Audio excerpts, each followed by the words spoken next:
കള്ളു കുടിച്ച് നടക്കുന്ന മനുഷ്യനാണെന്ന് വിചാരിക്കുക. അവനൊരു മുസ്ലിമായി ഉമ്മാക്കും വാപ്പാക്കും പിറന്നു, ഓൻ ജന്മത്തെ നിസ്കരിച്ചില്ല എന്ന് വിചാരിക്കുക. ഹുക്കുമെന്താ? അവൻ കാഫിറാവോ? അവൻ ആസിയാണ്, അവൻ തെറ്റ് ചെയ്ത മനുഷ്യനാ. മുസ്ലിമല്ലേ?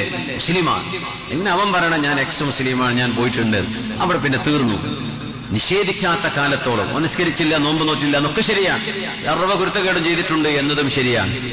മരിച്ച മയ്യത്ത് നിസ്കരിക്കണ്ടേ? എന്താ ഹുക്മ്? മയ്യത്ത് നിസ്കരിക്കണം. എന്തേ? ഫഹുവ മിനൽ മുസ്ലിമീൻ, മുസ്ലിമീങ്ങൾ. വഹിസാബുഹു അലല്ലാഹ്, നാളെ രക്ഷപ്പെടൂല്ലേ? അത് അല്ലാഹുവിന്റെ അടുത്തുള്ള കാര്യം, നമ്മൾ ആരും തീരുമാനിക്കേണ്ട കാര്യമില്ല. ആൾ മുസ്ലിമാണോ? മുസ്ലിമാണ്. ആ മനുഷ്യന് പോലും നന്മ വരണം എന്ന് ആഗ്രഹിക്കുന്നവനാണ് മുസ്ലിമീങ്ങൾ എന്ന് പറഞ്ഞാൽ.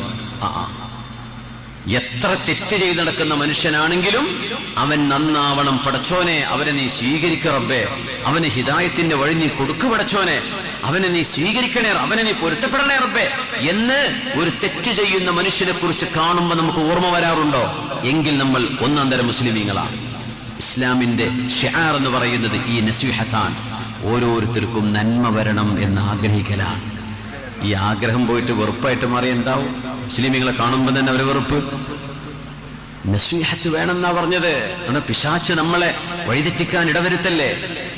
പിശാച്ച് നമ്മളെ എടുത്ത് റാഞ്ച് കൊണ്ടുപോകും. ദീൻ അവിടെ വെച്ചിട്ട് വേറെന്തിന്റെയൊക്കെയോ പിന്നാലെ നമ്മൾ ഓടുന്ന അവസ്ഥ വരും.